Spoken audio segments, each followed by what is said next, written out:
We're now going to listen to 5 FH Europe ambassadors to tell their unique stories.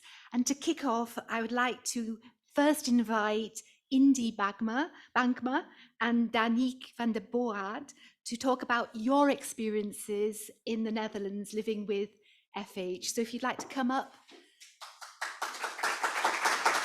And after your presentations, if you'd like to just take a little seat here so we can have a chat afterwards. Thank you. Hello everyone, my name is Danique and I'm 17 years old. I live in Otterland. It's a really small village in the Netherlands. And I just started an education to become a teacher. And I have FH. And I got tested when I was 5 years old. And the reason that I got tested was because my father had a heart attack. He was only 30 years old. Fortunately, he survived. And after that, me and my sister got tested. And we both tested positive on FH. When I was 7 years old, I participated in a trial for new medication.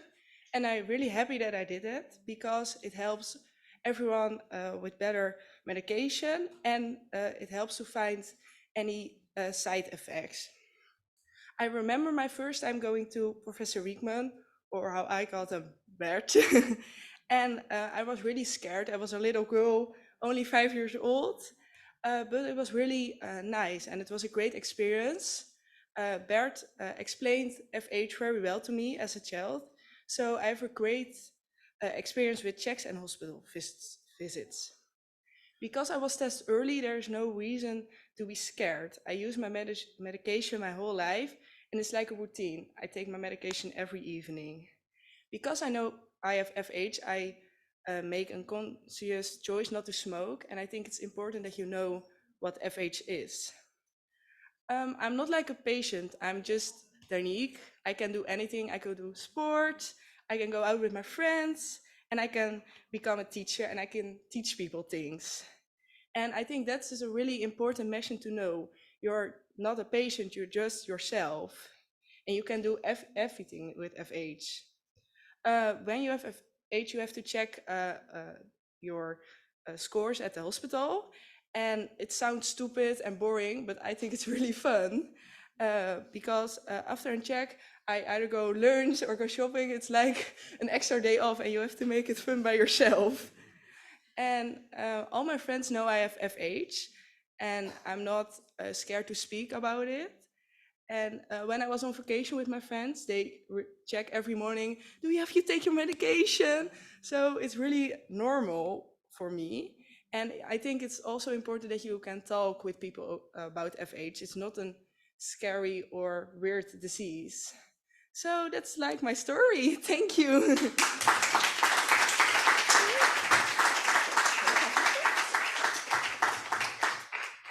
So let's start. I'm Indy, I'm 17 years old and I live in Uitgeest. It's a small village in the Netherlands, like 30 minutes away from the capital city, Amsterdam. I tested positive on FH at the age of 8 years old. My father and also his brother, so my uncle, also have FH. That's the reason why my parents tested me very early, because my granddad got 2 heart attacks at a very young age, and his father died young of a heart attack. And he also had FH, but that was in a time like 1980. So the research was not so well developed as it is now. After the second heart attack of my grandfather, doctors thought it has to be FH because my grandfather knew it was in his family. So finally he got tested on FH, and also my father, he was 18 at that time. So both my father and my uncle had FH. I'm very lucky that my parents tested me very early, because early testing is so important that you can prevent situations like Danique, her father, happened, and my grandfather happened. I'm raised with the thought that I have FH, so I don't know different. that when I was at the age of 8 and I was at a party of a friend from my primary school, I just only ate chips or cake and not both because that's bad. But I can imagine that when people got tested late, it can be different. I don't really feel like a patient because I can do everything I want. I can go out with friends, go on holidays with my family, and the most important thing for me is to play sports. I play handball 6 times a week, and it's the best thing for me to do. I also play for the Dutch national team, which is a big honor to do. And even though I have FH, I can still do that. And I usually eat very healthy, do not smoke, of course, and play a lot of sports.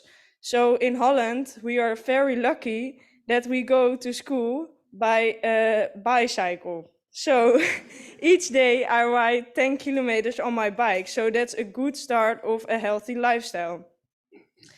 So I never experienced disadvantages of having FH, but I'm really worried about other people. Once I told my teammate about this project we are doing here with FH Europe, and she told me her father had FH, and I asked her if she tested, but she tested once and not even her DNA. So yeah, and now she's 19 and she tested on an age of 8. So it can develop later, and I'm so worried that she still has a high level of cholesterol. So I immediately told her to test, and she did. So I'm very happy about it. And once a year, I got tested in the UMC in Amsterdam, also at Albert Wiegman. And my little brother also have FH, and we like to go to the hospital. It sounds weird, but the same like Danique, we make it really a special day. We go there, we talk about FH, and it's really interesting because I really want to like to study medicine next year.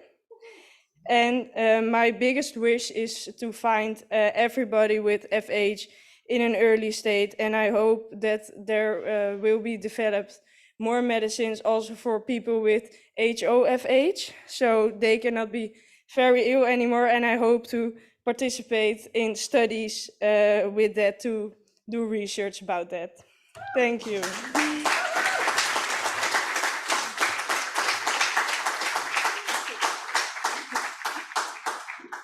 Fabulous, Danique, Indy. What wonderful ambassadors for FH Europe. We'll come back to you in a few minutes, but think about any questions you might want to pose to either of them about their experiences.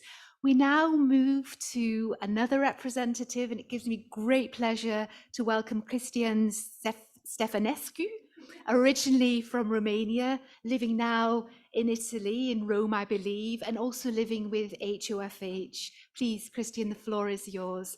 And again, after your presentation, please do take a seat on the stage.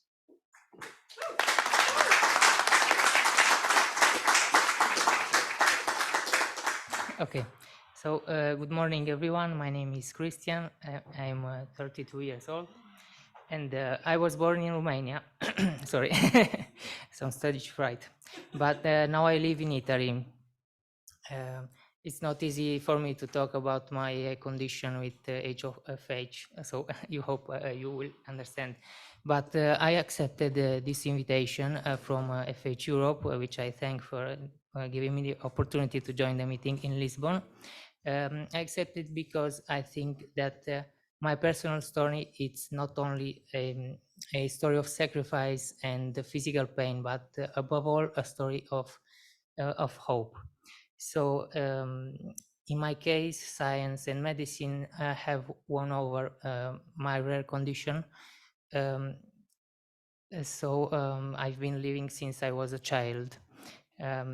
So thanks God, I can stand now in front of you and share my journey from Romania to Italy. Then at the age of 7, following a blood routine done in Romania, the doctors have diagnosed me with homozygous familial hypercholesterolemia, the very rare and severe form of FH. They told my parents that there is no cure and that I might probably wouldn't survive until the age of 20. As you can imagine, my life and that of my family were turned upside down, especially because the doctor gave us no hope. Since they didn't give me any treatment whatsoever, my parents desperately searched for an alternative treatment or therapy that could potentially lower the cholesterol levels. So I tried many alternative treatments like naturist diets or homeopathic medicines.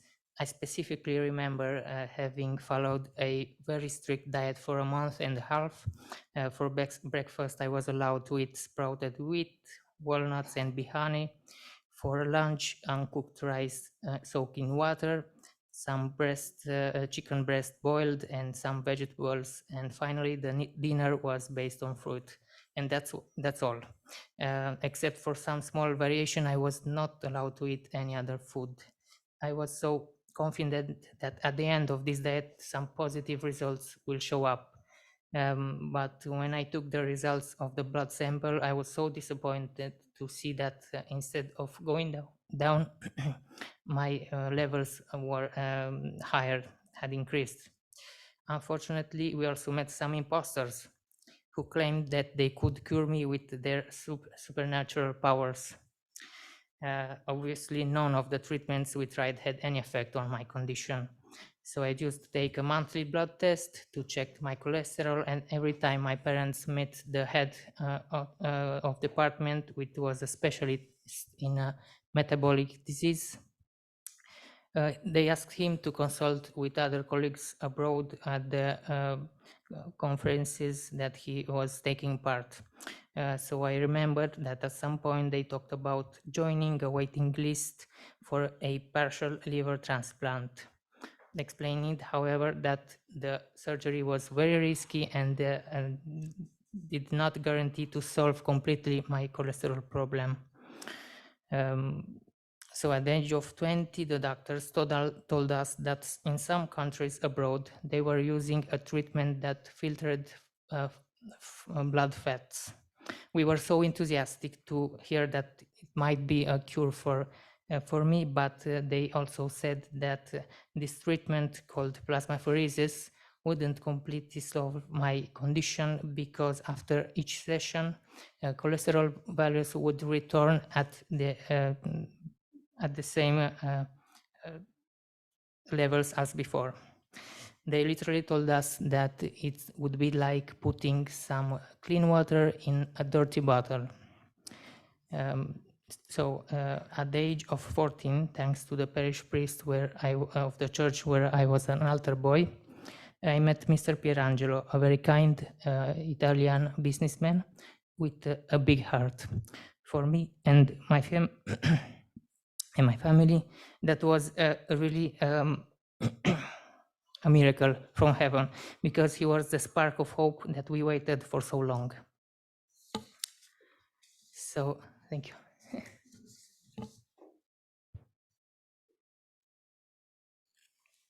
Sorry. Okay. So Mr. Pierangelo discovered that at Policlinico Umberto I hospital in Rome, Professor Claudia Stefanotti had been successfully using apheresis for many years to treat patients with HoFH. So he took us to Rome when I also found that my cardiovascular condition was critical because I had not taken any effective treatment for HoFH until the age of 14. For this reason, I also had to undergo a very delicate coronary surgery and the removal of the arteriosclerotic plaques from my carotid artery. From that moment on, the Italian doctors took care of me and I started doing a regular apheresis weekly. Then in 2015, a second major point occurred when I started taking a drug called lometapide. And thanks to this innovative treatment, I managed to reduce the frequency of the apheresis from 4 to only 2 times per month. Then, however, due to some side effects, I had to reduce the lomatopide and start taking a PCSK9 inhibitor drug as well. Thanking God, I can say that my life has changed in every respect. So I take this opportunity to thank once again all the Italian doctors who accepted and treated me, actually saving my life. Okay, I believe that information is essential because many people still don't know much about this silent but lethal genetic condition. The information would have saved my family a lot of suffering, and it would have allowed me to promptly start treatment in order to avoid compromising my vascular condition. I'm very glad to be a part of this event because one of its goals is spreading the knowledge, and I hope I have contributed in some way to achieve it. Thank you for listening, and I extend a cordial greeting to you all. Thank you.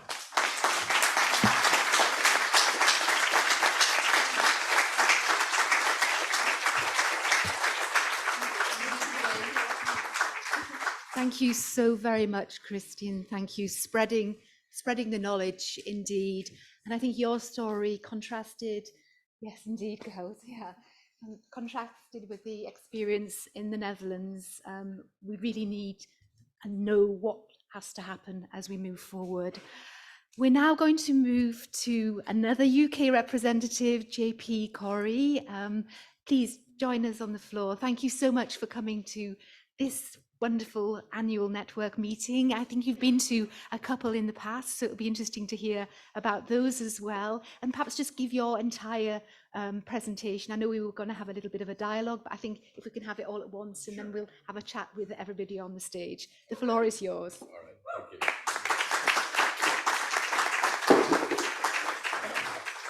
That's my timer. Hi, everybody. Thanks very much for giving me the opportunity to share a little bit about my story. And great job and really inspirational as well to have some youth representing what's going on. So I have elevated LP little a, lipoprotein little a. I didn't know I had it. I had a normal life. I was a busy business person, traveling the world, building things, trying to enjoy. Hopefully, you can hear me at the back without the microphone. Yeah? Oh, online, sorry, yeah. I only had a minor discomfort in my chest. It wasn't a pain, it wasn't anything significant, just a discomfort, and I could put my finger on it. From time to time it would go, and from time to time it would come back. When I was 47, it wouldn't go.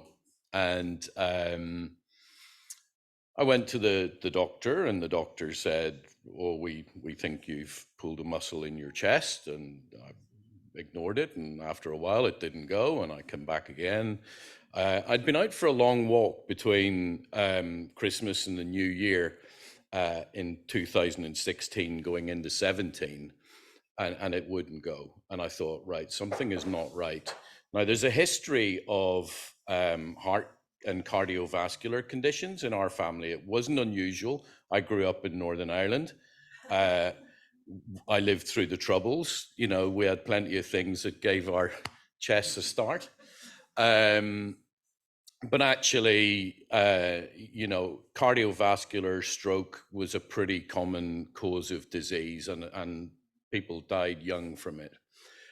My father, who is very, very fit and healthy, wasn't overweight in any way, had a heart attack at 50. So from the age of 30, I was on high dose statins. I thought that would be it. That was my preventive action taken, and I should be able to avoid my father's fate. Anyway, back to the story, 2016 into 17. I wasn't convinced that I'd pulled a muscle in my chest, and as time went by, I was beginning to get concerned it was something more serious. It took me 4 months to convince the medical community that there was something indeed that needed to be looked at. a little bit patronized by the nurse specialist who I eventually saw, who basically said that I was being anxious and that I'd no need to be anxious. I filled in a questionnaire following that visit, and I just said, look, I don't think I was listened to. So they called me back, which was great. That feedback loop worked, and they called me back, and I had a CT angiogram. They called me back the next day and went, sorry, we were wrong, you were right, you need to come back in. I had a 99% blockage in my right coronary artery. I'd been playing rugby the week before. So it was a near miss. It took a few months, but to get through that, but I had 3 stents. When they put the 3rd stent in, the pain, the discomfort disappeared. My cardiologist realized that something was very strange with this, that actually the way in which I was presenting in the right coronary artery was peculiar. So he called me back in and also tested my left coronary artery. When he did that, he identified that my left coronary artery was effectively lagged the whole way down, and that I'd lost 6 to 8% of my heart function, where the microvasculature was completely closed off.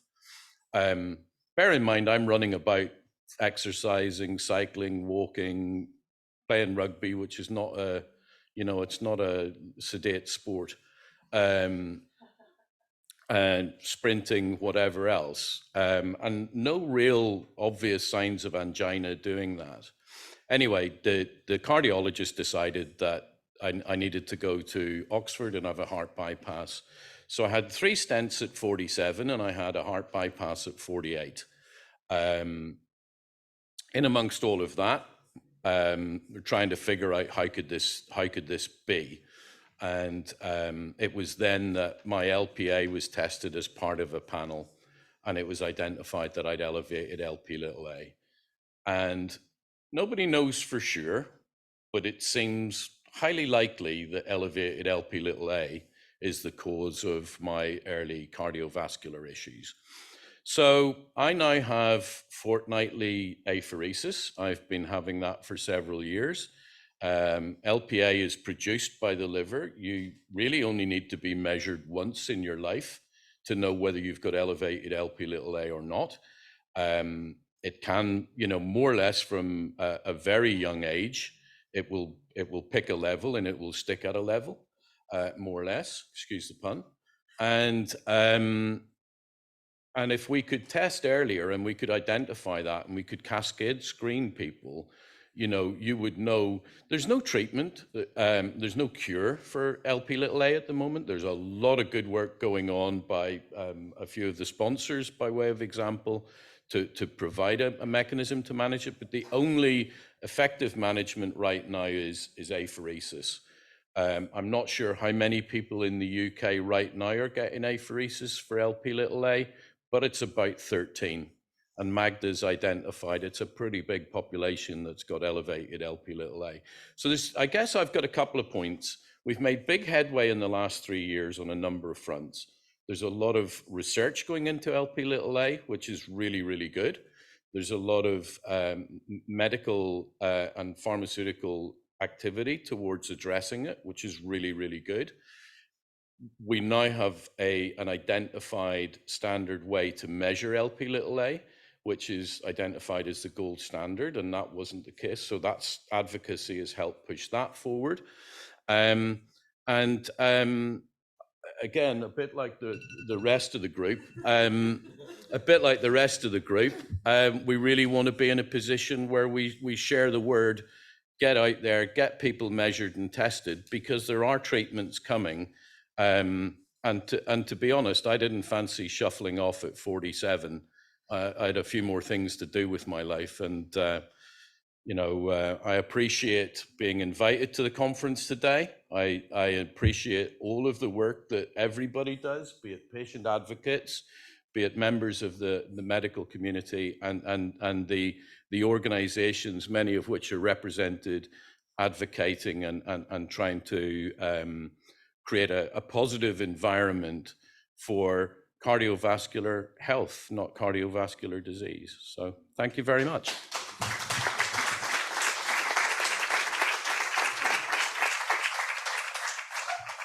Thank you also, JP, for sharing your story so openly and honestly, and also underlying the importance of patient empowerment, of being assertive enough to say, no, actually, I believe this isn't right. We need to think again. I think that's a really, really important message. And of course, collective empowerment, the power of patient advocacy moving the agenda forward. Terrific. Thank you very much.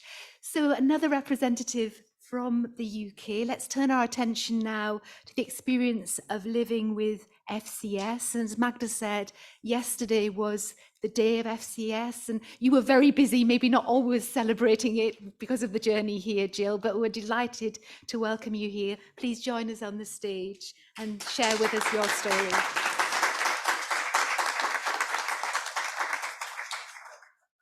Ooh, I'll just fall over first. Hi. So I'm a very late invitation, so I'm very, very pleased to be here, and I'm very glad to have heard other people's stories, and thank you very much for that. So I'm Jill Prava, and I have familial chylomicronemia syndrome, or FCS for short. The incidence of FCS is 1 to 2 in a million, which means across the world there's probably about 5,000 people or so. So it's a very, very rare condition. I think the numbers might grow in the future, but as kind of more information is discovered about the genetic causes, and more people might be labelled as FCS patients. But at the moment, that's kind of where we're at in terms of the numbers that we're dealing with. I'm also the founder and chair of Action FCS, a charity that works on behalf of people with the condition, educating and raising awareness about FCS, offering support to people affected by the condition, and advocating on behalf of the community for new medicines. As I speak, I'm assuming that you will at least heard of FCS, but will not have grasped the full implications of what impact it can have on the lives of those who have it. Thank you.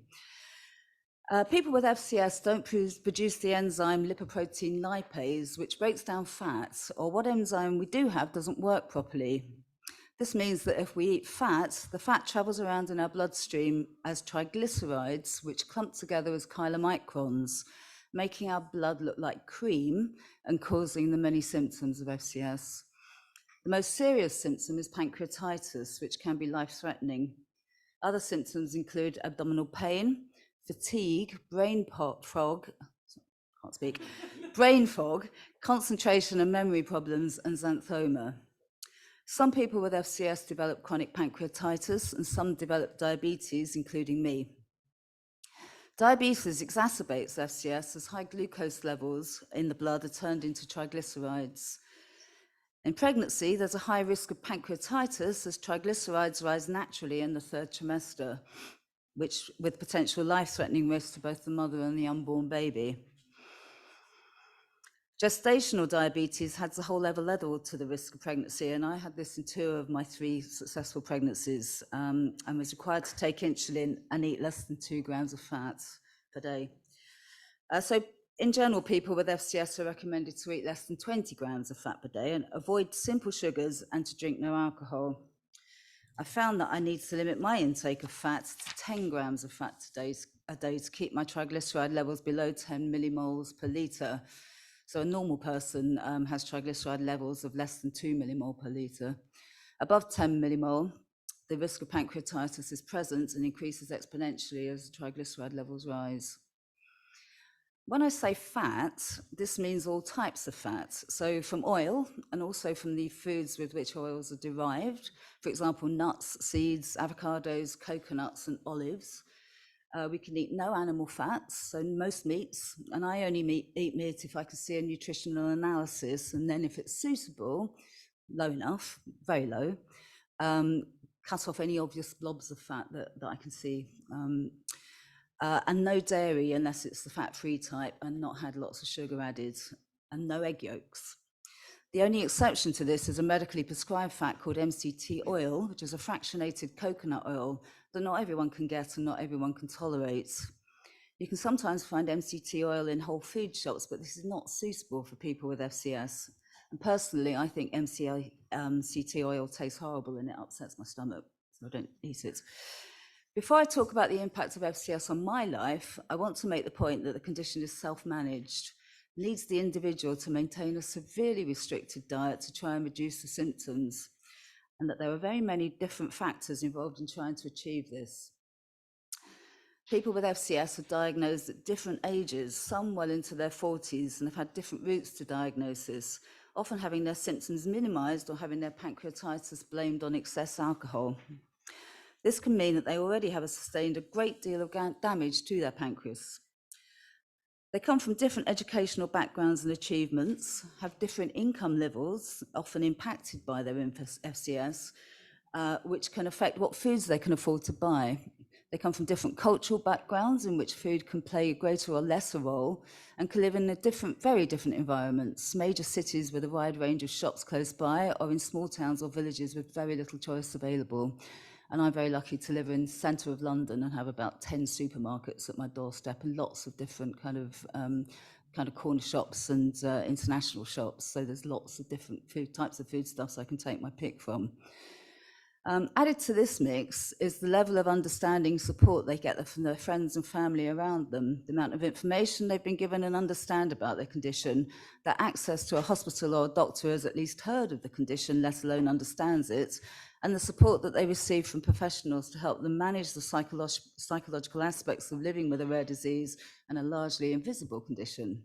I don't expect you to see me on the street and notice that there was anything much wrong with me, really.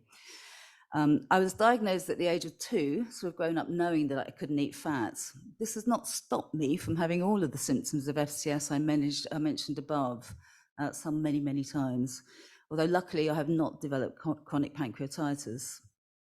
I also grew up feeling very isolated and different from everyone else, and I've had many difficulties trying to fit into a world that literally doesn't cater for me. Isolation was one of the reasons why I set up the charity Action FCS. I wanted to meet others with the condition, and when I did, I was strangely delighted to realise that I wasn't alone in many of the difficulties and challenges I faced. I think I prefer to have been alone, actually, in some ways. Living under the threat of pancreatitis and the relentlessness of managing a severely restricted diet is very draining and can often be excluding, and I've had recurrent periods of depression throughout my life when it's all felt too much. However, I'm lucky to be married to someone who's a fantastic cook, and he spends a great deal of his time devising and cooking delicious meals that I enjoy. And I have to say there's a downside to that, which is that I just cannot cook because I have absolutely no motivation to learn. The basics of what I can eat are very limited. Most meals feature either chicken or turkey breast with all skin and visible fat removed, or very low-fat white fish like cod. Everything is prepared without the addition of any fats. These basics can be seasoned in many ways, and it's often commentated, I have to say, or commented on, how tasty the food is that he prepares for me.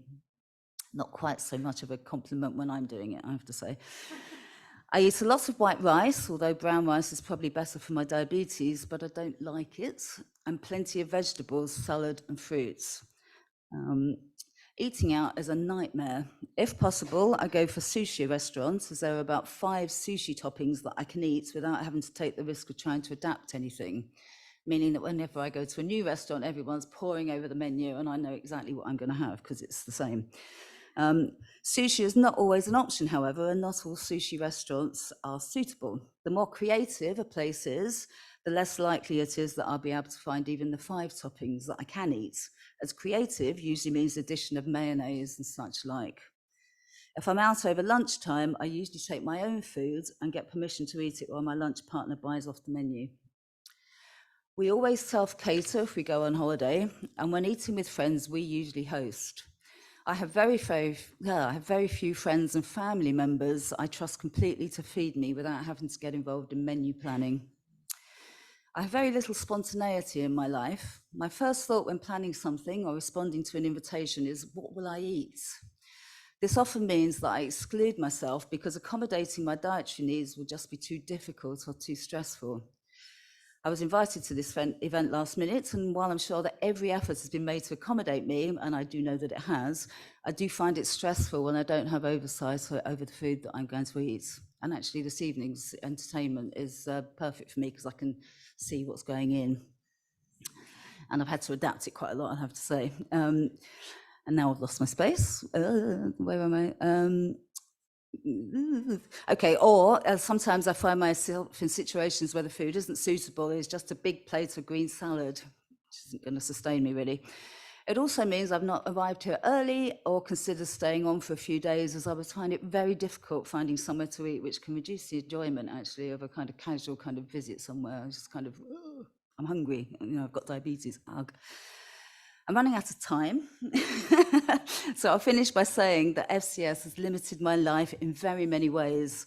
It has very much restricted the choices I've been able to make in my life and the paths I might have taken if I'd not had to manage it on a daily basis. As a final note, has been mentioned, yesterday was actually FCS Awareness Day, and we set our annual FCS 10 gram challenge. If you didn't do the challenge, please look out for it next year and have a go then. Thank you.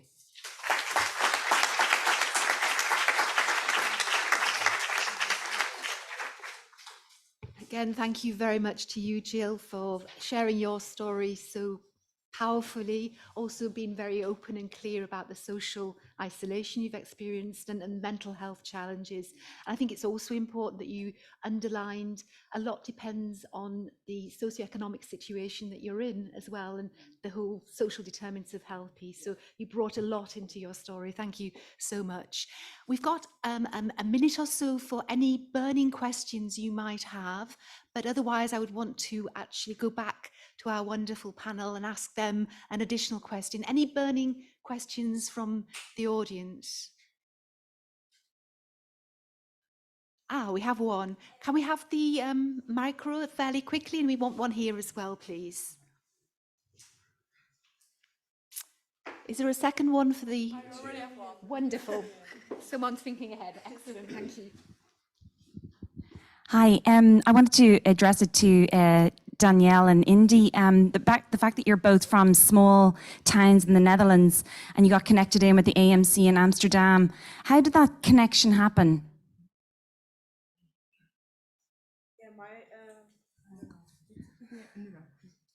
My father was already under control, so I was connected by my father to Professor Wiegman. He see every children almost in the UMC with FH and also HOFH. It's like the only option for us in the Netherlands, Dr. Wiegman. So. Thank you. Thank you. So with your permission, audience, I'd like to go back to each of the panelists and ask all of you what your personal hopes and expectations are with regard to the work we're going to be doing together over the next couple of days. And I'd like to kick off with Christian, please. Just very briefly, in your own words. Yes. I hope that our presence here will be helpful to help to researchers find out more about this disease. I truly hope that they will be able to find more effective and safer treatment for all those rare diseases. And that's it for me. Thank you. Good thought. Nicely done. Jill, please.